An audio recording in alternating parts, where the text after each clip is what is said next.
Hey guys, it's Nina and today I'm going to be doing a review for The Hate You Give by Angie Thomas. This is going to be a completely spoiler free review, so if you haven't read this book, you are fine, you can watch this entire video. So The Hate You Give is Angie Thomas's debut novel, which is incredibly impressive, and this book was inspired by the Black Lives Matter movement and recent police shootings in the US. Basically, we follow our main character Star, and she is 16 years old and African American and lives in a predominantly black community. And one night, Star is at a party and she gets driven home by her friend Khalil, and while they are driving, they get pulled over by a white police officer, and Khalil, who is unarmed, gets shot and killed. So right off the bat, obviously a book with a synopsis like that is going to generate a lot of hype, and I know I definitely felt a lot of the hype going into this book. Like, I tried to manage my expectations because I, as a rule, try not to hype up authors that I haven't read from before, but it was definitely really hard because going in and knowing that this was an Own Voices book about the Black Lives Matter movement made me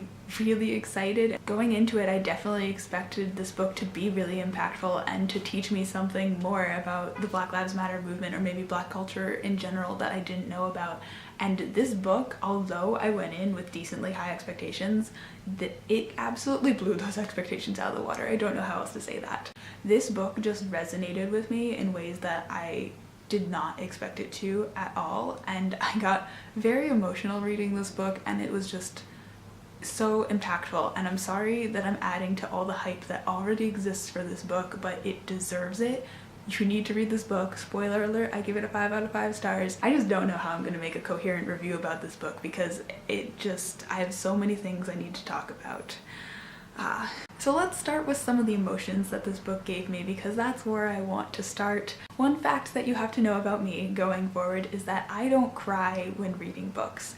I think it's because I'm a visual learner. Like, I just don't get as much of an emotional connection reading things as I do physically seeing things in front of me. So say if you show me a 5-minute YouTube video about 2 people getting married, I will be sobbing my eyes out. I'm a very emotional person, but if I read about my favorite character dying, like, I feel things, but I don't actually physically get emotionally choked up. But this book was a complete exception to that. I actually got very choked up and emotional reading this book, and I actually cried twice, which is insane for me. I haven't cried over a book since middle school. And I think the biggest reason why I got emotional over this book is because this book was very real to me. Like, although this is a fictional story about fictional characters and it's not based on true events, it kind of is, because events like this, where a unarmed black teenager gets shot for no reason, happens pretty, I don't want to say regularly, but way more than it should in the US. So for me, I got really emotional over that first scene when Khalil gets shot and killed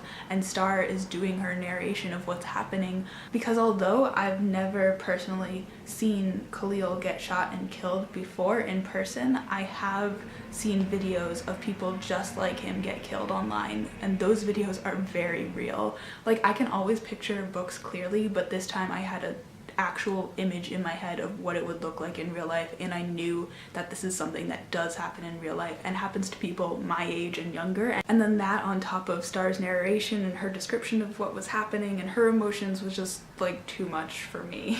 But then the other scene that I got really emotional over was Khalil's funeral, which isn't a spoiler. Like, obviously there's going to be a funeral for him, but this scene, I think I got more emotional because of personal experiences in my life. Like, that's one of those things where I want to say I got more emotional than most people will, but like, most people have been to a funeral at some point in their lives, so I think everyone can find something in this scene that's really impactful and will resonate with them. But on a more personal note, it was really hard for me to read this scene from the point of view of a teenager saying goodbye to another teenager who was actually their best friend, and that just like hit me really hard, because when I was in middle school, a girl in my class actually passed away, and I went to her funeral, and it just, like, reading the scene about a kid saying goodbye to another kid reminded me of that, even though, like, the girl in my grade, I wasn't close to her at all, but it's always really scary to see someone who's your age die. So I think, again, it was a combination of this is real life, and then reading Star's heartbreaking narration over it was just like too much of an emotional overload. But yeah. So moving on to less depressing topics, let's talk about the characters in this book, because the characterization was so on point, it was so well developed, and I appreciated that so much. First, we have to talk about our main character, Star. I thought she was fantastic. Again, like the level of detail that went into her character, she was just so well-rounded, so real.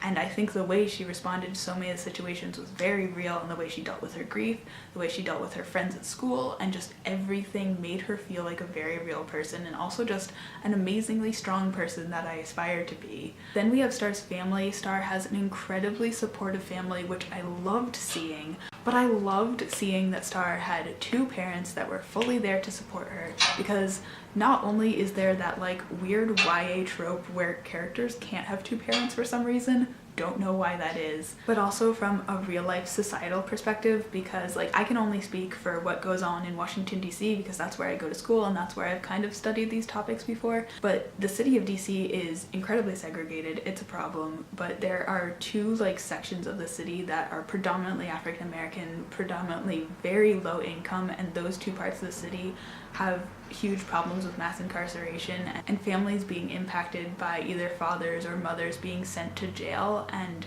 it's not because they're more likely to commit crimes, it's because they're more likely to be incarcerated for the same crimes as white people commit. And that's just a whole nother political, societal thing that I don't want to get into.